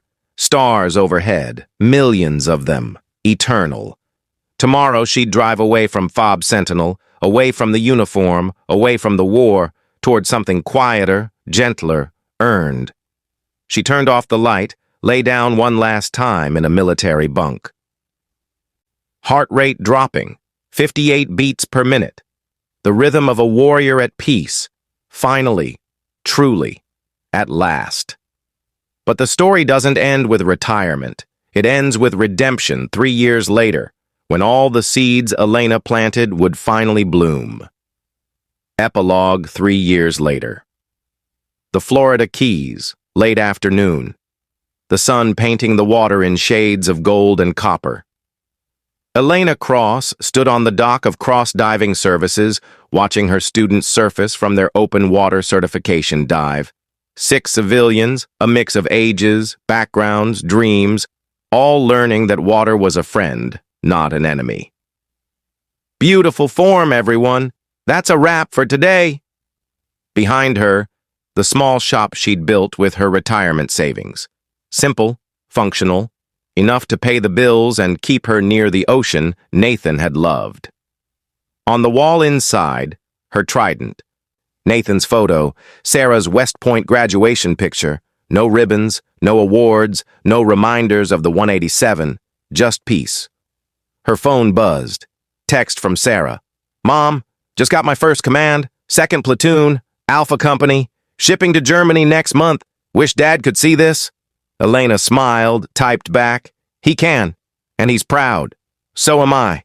Remember, get everyone home." Sarah, "Always, love you, Mom." Elena, "Love you too, baby girl." She pocketed the phone, looked out over the water, but then another message came, one that would show her that everything she'd sacrificed had been worth it. Her phone buzzed again. Email from CPT Vincent Caldwell. Chief Cross, rotation complete. 18 months, 3 deployments. Not one KIA, not one. I'm putting in my papers, retiring, going to teach high school, history and leadership, going to tell kids about real heroes. About my father, about you, about what it means to get everyone home. My son was born last week, Thomas Vincent Caldwell, named after my father, middle name after me. But I'm going to tell him about both of you, the grandfather he never met, and the woman who tried to save him. Thank you for giving me back my father's memory, for teaching me what honor really means. Semper Fi. Vincent. Elena read it twice, felt the tears come. Let them fall. Somewhere in Afghanistan, Captain Caldwell had been leading soldiers, bringing them home, honoring his father's memory the right way. Somewhere in Virginia, Lieutenant Palmer was working Naval Special Warfare Liaison, building bridges between services, learning every day. Somewhere in heaven, Nathan Cross and Colonel Thomas Caldwell were watching, satisfied that their legacies lived on in people who understood what mattered. And then one more message arrived, the one that would complete the circle forever. One more email notification. From 1LT Owen Palmer, Master Chief accepted to SEAL training, Bud S Class 412. Start in 2 months. You asked me once what kind of officer I wanted to be. Now I know, the kind who saves people, the kind who tells the truth, the kind who shows up when it's hard, the kind like you. Thank you for saving my life. Both times, once in that pool, once in that courtroom. See you on the other side. Palmer P.S. My instructor is a crusty old Marine named Stone. Says he knows you. Says you were the best student he ever had. Says I have big shoes to fill. I'll do my best. Elena laughed through tears, a sound of pure joy, the first in years. Stone was still out there, still training warriors, still carrying the torch. Palmer was going to Bud S, going to earn the trident, going to become the operator he was meant to be. Caldwell was teaching the next generation about honor and sacrifice and what it meant to be worthy of the uniform. Sarah was leading soldiers, carrying Nathan's knife, keeping his promise alive. And Elena? Elena had finally found what she'd been searching for all along. And here, in the Florida Keys, Elena Cross, former Master Chief, former Reaper, former Ghost, was teaching civilians to breathe underwater, to trust the equipment, to move through darkness without fear. A different kind of mission, a quieter kind of war, but still service, still purpose, still worth it. She took a breath. 4 seconds in, 7 seconds hold, 8 seconds out, and felt her heart rate settle into that familiar rhythm. 62 beats per minute, the same rhythm that had carried her through 21 years of combat, through loss and grief and violence and mercy, through the hardest moments and the proudest ones, the rhythm of a warrior who'd finally found home. One of her students called out from the dock, "Master Chief, is it true you were a Navy SEAL?" Elena smiled. That was a long time ago. What was it like? She looked at them, these civilians who would never know war, never see combat, never have to make the choices she'd made. That was the whole point. It was an honor, she said simply, and it taught me the most important lesson I'll ever learn. What's that? That the mission isn't about killing the enemy, it's about getting everyone home. Including yourself. The sun sank lower, turning the sky the color of old blood and new hope, and Elena Cross finally understood that she had completed her mission. The sun sank lower, turning the sky the color of old blood and new hope. Elena Cross watched it set, smiled, and turned back to her students. Her new mission, her new purpose, her new way of getting everyone home. One dive at a time, one lesson at a time, one life at a time. The Reaper had rested, the teacher had risen, and somewhere in the gathering darkness, Nathan Cross smiled, Daniel Stone nodded his approval, and Colonel Thomas Caldwell finally found peace, knowing that his son had learned, that his sacrifice had mattered, that the woman who'd held his hand in those final moments had kept her promise after all. 20 years late, but kept nonetheless. The circle was complete. The mission was accomplished. Everyone was home. Elena Cross had entered Fobb's Sentinel as a ghost, haunted by 187 kills, by a husband's death, by promises unkept and missions incomplete.